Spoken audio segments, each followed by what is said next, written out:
महाराजांचं सांगण्यानुसार की त्यांच्या माहितीनुसार जे बघायला गेलं तर राबाड्यावरून ही आपली हनुमंतरायांची मूर्ती आणली गेली.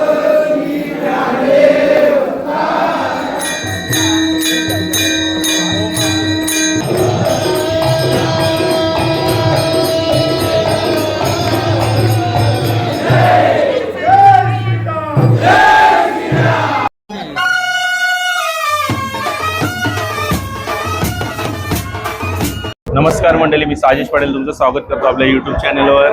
आणि आज आहोत आपण आपल्याच गावात कोपरगिरणीमध्ये ना महेश. तर आहोत आम्ही हनुमान मंदिर आणि आज आहे हनुमान जन्मोत्सव, हनुमान जयंती. आणि आमच्या कोपरगिरणी गावाची याच दिवशी असते जत्रा. सकाळी जवळजवळ आज सकाळी 5:30 वाजल्यापासून सर्व गर्दी आहे. त्यानंतर 6:30 वाजता जन्म झाला आणि आतापर्यंत बघू शकता कंटिन्यू लाईन चालू आहे. आपल्या गावातली जवळजवळ 100 वर्षाच्या वरती परंपरा आहे आपली. त्याच्यामुळे आजूबाजूची गाव ही येथे दर्शनासाठी येतात, कारण हा हनुमान खूपच प्रसिद्ध आहे. त्याच्यानंतर गर्दी बघू शकता, सकाळी 7च्या गर्दी, अजून किती लाईन दाखवत आहे. आमचा कोपरगिरणी गावचा मारुती राया. तर हा व्हिडिओ संपूर्ण बघा जन्मोत्सवाचा कोपरगिरणीच्या. आता भेटू आपण मंदिरामध्ये.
तर मंडळी आपण आता आहोत मंदिरामध्ये. तर इथे आपली ग्रामस्थ मंडळी आहे, तर मंदिराबद्दल आणि या प्रोग्राम बद्दल थोडी आपल्याला माहिती देणार आहेत. आपलं नाव? चंद्रकांत मोरेश्वर पाटील. तर आपलं हे मंदिर किती जुनं आहे? जय श्रीराम. सर्व भाविक भक्तांना नमस्कार आणि सर्व भाविक भक्तांचे हार्दिक स्वागत. तर आपण बघतात की हनुमान जन्मोत्सव जो आहे तो आपण गेल्या अनेक वर्षापासून पूर्वी या कोपरखेडे गावामध्ये जवळजवळ 100 वर्षापूर्वी असं आमचे पूर्वज सांगतात की 100 वर्षापूर्वी हे हनुमान जन्मोत्सव साजरा केला गेला आणि एक छोटंसं मंदिर होतं. आणि महाराजांचं सांगण्यानुसार की त्यांच्या माहितीनुसार जे बघायला गेलं तर राबाड्यावरून ही आपली हनुमंतरायांची मूर्ती आणली गेली आणि तेव्हापासून प्रतिष्ठापना केली गेली.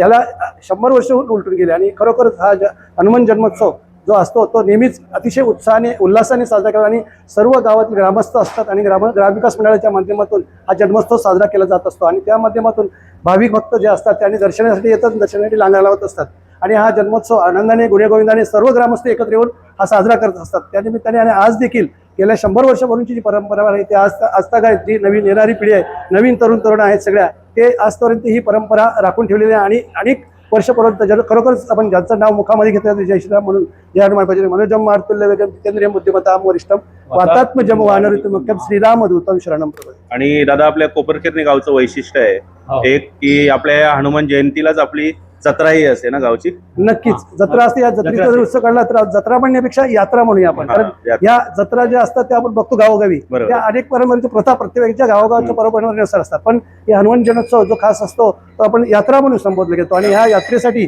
कालपासून आपण जागरणाचा दिवस काल होता. काल भजन कीर्तन वगैरे झाले.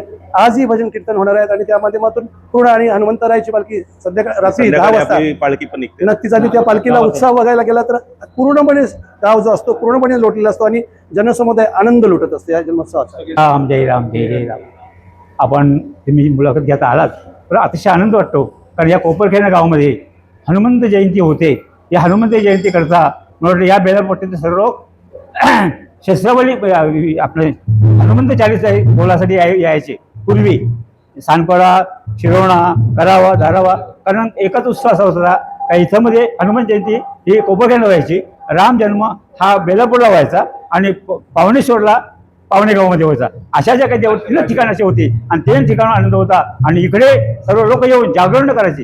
जागरण म्हणजे कसं सतत भजन नामस्मरण करणारे लोक होते. नामस्मरण होते असे बरेचसे धोंडूभाऊ होते, हौसारंभ होते, कुंडरंभ होते. असे मोठे येऊन जागरण करायचे. किती मोठं जागरण पाहिजे होतं का. आणि प्रत्येक घरातून माणूस इथे आल्यानंतर एकदम उत्कृष्ट वाटायचा आणि आनंदच वाटायचा. आनंदाने रात्रभर आम्ही पालखी फिरवायचो. जय जय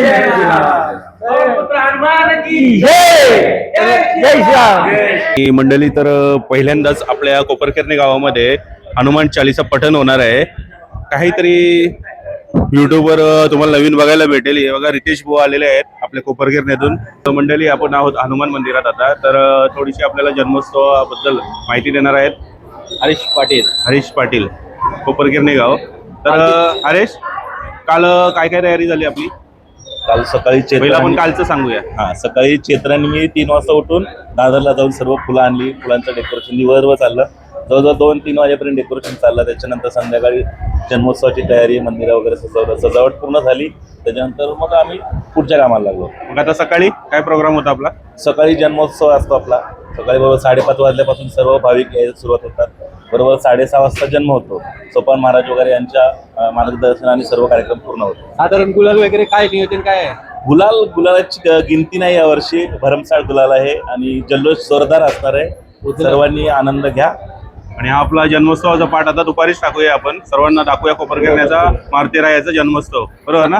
आणि आपल्या पालखीचा पाठ तो दुसरा होणार आहे संध्याकाळी. आणि त्याच्यात भरपूर जल्लोष असणार आहे आपल्या कोपरखेरणेकरांचा. आता हनुमान चालीसा पठण सामूहिक सर्वांनी. किती वेळ आहे आता? आता एक 10 मिनिटात 10 मिनिटात ना.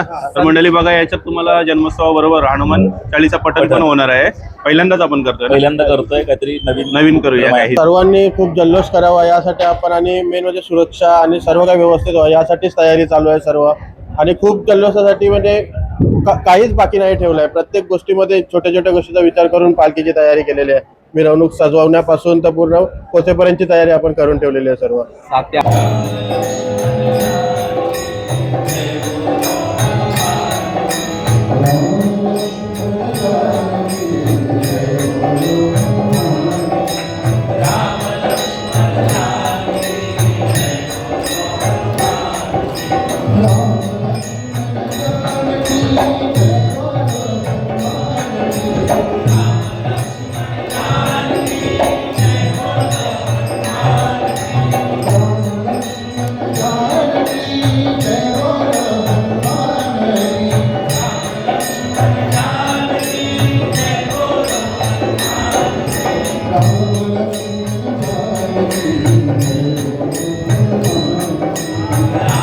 जय हनुमान ज्ञान गुण सागर जय कपीस